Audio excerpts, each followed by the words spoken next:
Good morning. Today is Sunday, June 27th, 2021. And at the making of this video, we have sold 20,566 pairs of shoes. But today we want to talk about how we sold the very first 1,000 pairs. And it's not how you think. Let's dive in. Welcome to our channel. My name is Ryan. My beautiful wife, Lindsay, and we go by Rnzy, and we are full-time shoe resellers. We sell on Poshmark, Mercari, StockX, and Facebook Marketplace. But what we want to do today is go all the way back to the beginning, 4 years ago in June of 2017, when we very first started our business, and talk about how we sold that very first 1,000 pairs. Now, we went full-time before we sold our very first pair. Because of circumstances in the world, Lindsay was fired from her job. I wasn't happy at my job. We decided to dive in head first. And our goal in that June of 2017, 4 years ago, was to pay all of our bills. Now, we did that. How did we do that? Let's dive in right now. So when we first started, we did not know that there were a bunch of dozens and dozens of marketplaces that we could sell on. All we knew is that there was some people posting stuff in our local area on Facebook Marketplace. So that is where we started. We didn't have any extra money, so we looked in our shoe closet, aka our regular closet, and I had a couple pair of running shoes. Lindsay had a couple extra pairs, nothing crazy. There was no like super rare Jordans. There was no super rare Christian Louis Vuitton. Like there was nothing crazy, but we had a few pairs of shoes, no money. We decided to start with those pairs of shoes. Now we started with a pair of Under Armour running shoes that I had, and we didn't know what to price them at. So we started looking at the local buy and sell groups on Facebook Marketplace, and we decided we would try to sell them for $25. Now this was completely random. This was before we knew that you could look up what stuff was selling for. And we listed we put the pairs of shoes on our coffee table. There was a little bit of light coming in from the window, and we took photos. We listed them. We said Under Armour men's 10.5 running shoes, $25. A gentleman reached out to us and said he wanted to purchase them and asked if we would meet at the local grocery store. It's a Whole Foods. We said absolutely. We met him at the Whole Foods. As this man approached, he was gigantic. He was huge. I looked down at his feet, and he definitely had bigger than a men's 10.5. I didn't know what size, and I thought I had messed up. I said, I approached him. I handed him the shoes. He handed me the $25. He said, thank you. I said, whoa. Can you try these shoes on for me? I just want to make sure they fit okay. And he's like, hey, don't worry about it. I said, I would feel so much better if you tried them on, because I thought I had maybe listed them as the wrong size or something didn't seem right. He, to make me happy, tried to jam his gigantic feet into these men's 10.5 shoes. His heel was sticking out. The knuckles of his toes were pushing out. And he said, these are perfect. And I said, I got to ask, how are these perfect? They don't fit. And he said, well, I'm actually going to sell these shoes for $50. And a light bulb went off. We realized, holy smokes, this is a thing. We asked for $25. He gave us $25. He was going to go and make money. We said, we got to dive into this used shoe thing. Fast forward a little bit. We said, okay, we sold all the shoes in our closet for $25 a pair. We had a little bit of money. We said, all right, where can we get more shoes? Then we started realizing that local thrifts had used shoes. Guys, this is how naive we were in the beginning. We didn't even realize that there were shoe sections in local thrifts. We started going to the thrifts looking for Under Armour shoes. What was our sales history? We sold Under Armour shoes. Where can we find more Under Armour used running shoes? We found a few pairs. We obviously started seeing Nike, Adidas, New Balance, and we said, hey, these are big name brands. Let's try it. Our model, the first 1,000 pairs, our model was buy a pair of shoes for under $10, clean them up, and sell them for $25. Very quickly, we started selling through everything that we were bringing in because we were focusing on the basic necessities to build a great business. Where can we find the product at a lower value and undervalued, under $10? We cleaned, we put our sweat equity into it. We cleaned the shoes. And then what is a price point that is that buyers are willing to pay and not have to haggle over? And we realized very quickly that $25 a pair, although of course there was some people that would still try to haggle, $25 a pair was good. So now our business model was spend $10 and bring in $25 as long as we kept the condition of the shoes good. We weren't sourcing pairs that were ripped. We weren't sourcing pairs that smelled bad. We weren't sourcing pairs that were missing insoles. We made sure that we were bringing in good pairs. But very quickly we realized that it was difficult on Facebook Marketplace to really scale that business. Number one, there was a limit in the local groups that you could post.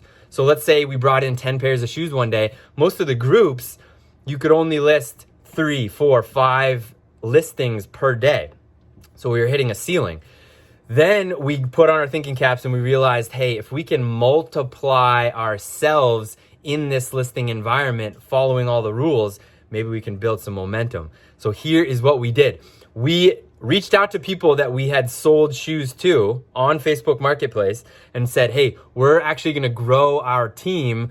Would you be willing to work with us and make a little bit of money to help us sell some shoes? And some people said, nah, I'm not interested. And some people said, hey, yeah, tell me more. So this is the model that we then escalated our business in. We said, okay, every morning we're gonna send you photos of a pair of shoes. All you have to do is list them in your local buy and sell groups right around Portland, Maine, and then let us know when a buyer is interested and we will go do all the deliveries. Now you might think that's absolutely crazy. How is everyone making money in this model? Let's break it down using an exact sale. So let's say the pair cost $10. We cleaned them up. We took photographs. We sent them to the individual. They listed in their local buy and sell groups. We listed in our local buy and sell groups. And then once a buyer reached out and said, hey, I want these shoes. Can you meet me here? We go deliver the shoes. If the person we hired to list set up the delivery, we'd give them $5. We were only selling the shoes for $25, but we'd give them $5. They didn't have to do any deliveries. They didn't have to do any photography. They didn't have to do any cleaning. All they had to do was take the photos that we sent them, list them in their local buy and sell group, go along their day. When someone reached out to them and said, hey, I want these, they say, where do you want to meet? Ryan and Lindsay are going to drop them off for you and pick up the money. Very, very quickly, we started building an entire team. At one point, at the peak, we had 22 individuals in our local Portland, Maine area that every single morning we'd send out the photos of 4 or 5 pairs. They would spider web out into all the buy and sell groups, and then all the messages would come back in, say, hey, I've got to buy for this, I got to buy for this. It created a sense of urgency, so people were excited to set up deliveries. Then we ran into another ceiling. It was difficult for Lindsay and I to keep up with all this messaging while we were going and sourcing, while we were cleaning the shoes, while we were photographing the shoes and then distributing them out. So we thought, put our thinking caps on again, and we said, how can we eliminate this friction? The thing that you're seeing in this story that we've applied all along is how do we eliminate the friction in this process to move more inventory while still respecting our budget, while still respecting the money coming in has to be more than the money going out. Very, very simple business stuff. Then we realized, all right, we need to hire someone to just set up the deliveries for us. So again, we reached out to our team of the 22 people and we said, hey, is there anyone interested in doing this job? All you're gonna have to do is take all the incoming messages and set up a delivery schedule for us. And we're gonna give you, each time you set up a delivery from all the 22 people messaging you, we'll give you $1. And one person said, absolutely, I would like to do that. So now let's back up a little bit. So now Lindsay and I were sourcing shoes, name brand, great quality, no rips or tears, no funky smell, great tread. We were hand cleaning them. Lindsay and I were doing all the cleaning. We were photographing them on the coffee table in our living room with the daylight coming in through the window, no special photography. We were using our phones to take all the photos. And then every morning we would set out a set of 5, 6, 7, 8, 9, 10 pairs, the photos of those shoes to the team of 22. It was spider webbing out to all the buy and sell groups in the Portland, Maine area. And then everyone was contacting our scheduler. And then we were just using Google Sheets, Google Calendar. We were setting up all the deliveries. Now, there's lots of logistics involved in that, but that was the business model. Very, very quickly, we scaled up to filling our entire day with deliveries. $10 for the pair. If it sold, $5 would go to the person that had the interaction with the buyer, and then $1 would go to the scheduler. Our day was getting filled up. Then we realized we're maxing out. We're maxing out. There's still a ceiling.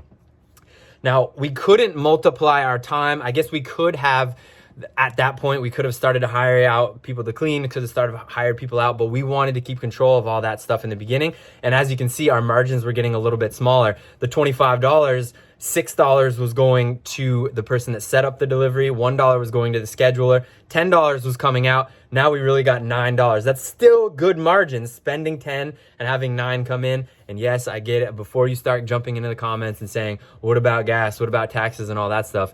We wanted to just get a bunch of inventory sold, so a bunch of money came in. And that very, very first month, we paid all of our bills. The last thing that we had to do is, instead of dropping off one pair of shoes to each and every buyer as our schedule filled up, how do we sell them multiple pairs? How do we sell one person 3 pairs or 4 pairs instead of 1, so that we could still maximize our delivery schedule, but there's way more shoes going out?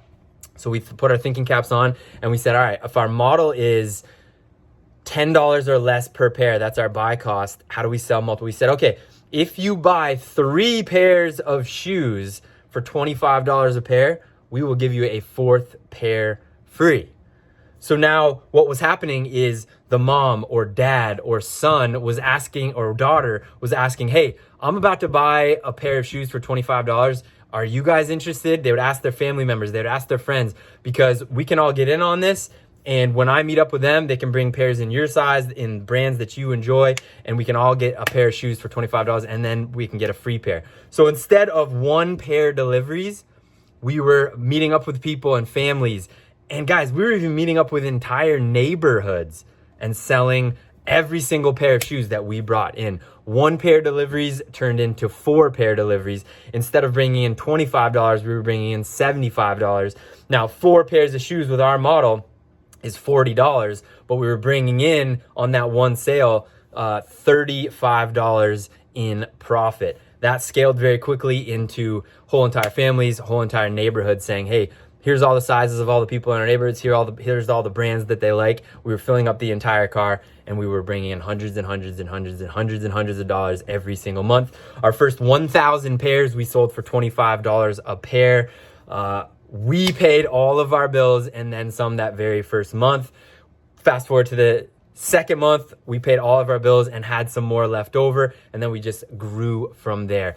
Now, it's less about you saying right now, hey, you got to go out there and build a team that will then do all these things that we just talked about. It's having the mindset of eliminating the friction in all the processes that you have. Now, you might be saying, hey, I don't want to go deliver shoes all day long. Now, we're not saying that you have to, but the mindset of trying to eliminate the friction in the process, you may hire someone to go deliver. You may not even want to be on Facebook Marketplace. You want to be on Poshmark or eBay or Mercari, but really digging down and saying, okay, here's the roadblock. How do I overcome that roadblock to hit the financial goals that I want for myself, while also figuring out the life that I want for myself? This is just one way where we use a specific example of the first 1,000 pairs and how we sold it. Now, fast forward, like I said in the beginning, we've sold over 20,000 pairs of shoes. We don't do any local deliveries now. Our model has changed, and over time, we've had to make pivots.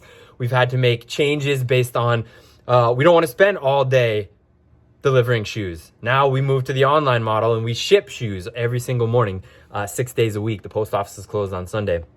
Figure out what works best for you. Have a mindset to eliminate friction, and no matter what your financial goal is, no matter what your goal is for your shoe reselling business, you absolutely will be able to hit it. In the comments below, share with us how you've innovated in your shoe reselling business. Ask questions. You can always reach out to us on Instagram at Rnzy Now. We're going to keep pumping out as much content as possible based on what works for us, what does not work for us, so you can leapfrog our mistakes and get closer to daily consistent wins. No matter where you are in your business, we hope you're enjoying each and every single step.